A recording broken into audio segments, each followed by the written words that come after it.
ایک چھوٹے سے شہر میں ایک خاندان رہتا تھا جس میں میرو، اس کی بیوی مومی اور 2 بچے پنکی اور ببلو رہتے تھے۔ میرو کپڑے کی فیکٹری میں کام کرتا تھا۔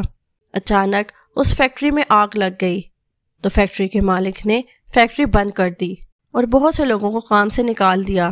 ویسے ہی میرو پیسوں کی کمی سے تنگ تھا۔ ایک دن پورا خاندان ساتھ بیٹھ کر کھانا کھا رہا ہوتا ہے کہ مومی میرو سے کہتی ہے، گھر کا راشن ختم ہو گیا ہے۔ کیا کروں؟ کہیں نوکری بھی تو نہیں مل رہی۔ اب تو گھر کا کرایہ بھی دینا ہے۔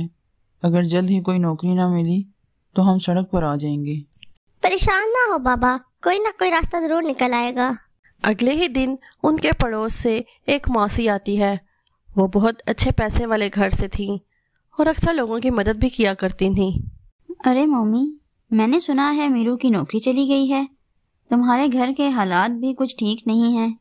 جی موسی، میں آپ کو کیا بتاؤں ہم کس حالات سے گزر رہے ہیں۔ پریشان نہ ہو مومی، سب ٹھیک ہو جائے گا۔ تم ایک کام کرو، میرے گاؤں چلی جاؤ۔ وہاں میرا ایک گھر ہے جو سالوں سے بند ہے۔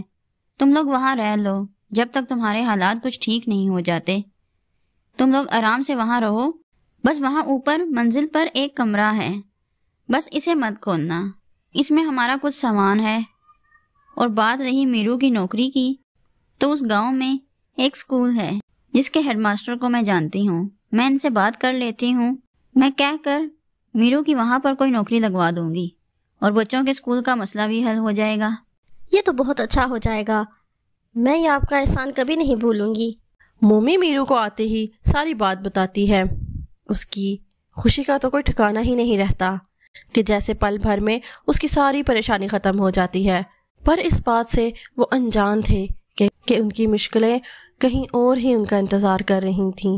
مومی، تم آج ہی سارا ضروری سامان باندھ لو، ہم کل ہی نکل جائیں گے۔ اگلے دن صبح پورا خاندان گاؤں کے لیے نکل جاتا ہے اور انہیں شام ہو جاتی ہے۔ میرو بتائے ہوئے پتے کو دیکھتا ہے تو ایک آدمی سے پوچھتا ہے، ذرا یہ پتہ بتائیے گا، دراصل ہم گاؤں میں نئے ہیں، ہمیں یہاں کوئی نہیں جانتا۔ تم لوگ یہاں کیوں جا رہے ہو؟ تمہیں پتہ نہیں ہے کہ یہ گھر سالوں سے بند پڑا ہے اور بند گھروں میں اکثر بھوت اپنا ڈیرا جما لیتے ہیں۔ بھوت وغیرہ کچھ نہیں ہوتا، ہم بہت دور سے آئے ہیں، ہمیں یہ پتہ بتا دو۔ اچھا، مجھے کیا؟ تم ایسا کرو، یہاں سے سیدھے چلے جانا اور مڑو گے تو سامنے پیپل کا درخت ہوگا، اس کے پاس ہی یہ گھر ہے۔ میرو سب کو لے کر وہاں پہنچ گیا۔ گھر کو دیکھ کر لگ رہا تھا کہ کوئی سالوں سے اس گھر کی طرف جھانکا بھی نہیں ہے۔ یہ گھر تو بہت پرانا ہے۔ اتنے مشکل حالات میں ایک گھر بھی مل گیا تو بڑی بات ہے، جب صاف ہوگا تو اچھا لگنے لگ جائے گا۔ یہاں کھڑی رہ کر باتیں نہ کرو، چلو اندر چلو۔ وہ دروازہ کھول کر اندر گئے تو اندر بہت ہوا تھی۔ یہ کیا؟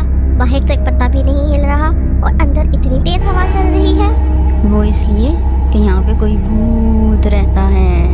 ٹھہر، میں بتاتی ہوں تجھے۔ ببلو اوپر والی منزل پر بھاگ جاتا ہے۔ ببلی بھی ببلو کو پکڑنے کے لیے اس کے پیچھے پیچھے بھاگتی ہے۔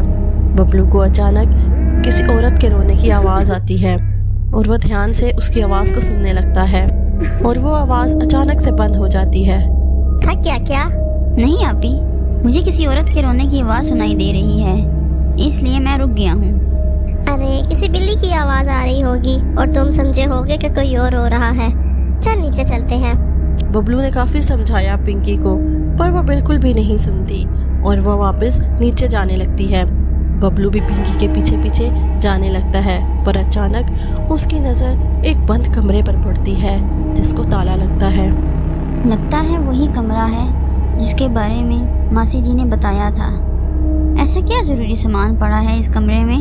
رات کا کھانا کھا کر سب سونے چلے جاتے ہیں کہ رات کے وقت کھٹ کھٹ سے پنکی کی آنکھ کھل جاتی ہے۔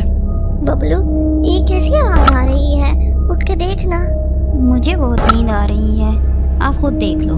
پنکی ڈرتے ہوئے بیڈ سے کھڑی ہوتی ہے اور ڈرتے ڈرتے باہر کی طرف جاتی ہے۔ آواز باتھ روم سے آ رہی ہوتی ہے۔ جیسے ہی وہ اندر جاتی ہے، دیکھتے ہی اس کے ہوش اڑ جاتے ہیں کہ باتھ روم میں وائپر زور زور سے دیوار کے ساتھ لگ رہا ہوتا ہے۔ پنکی ڈر کے مارے پسینے پسینے ہو جاتی ہے اور بھاگتے ہوئے نیچے اپنے پاپا کے پاس جاتی ہے۔ Mummy papa,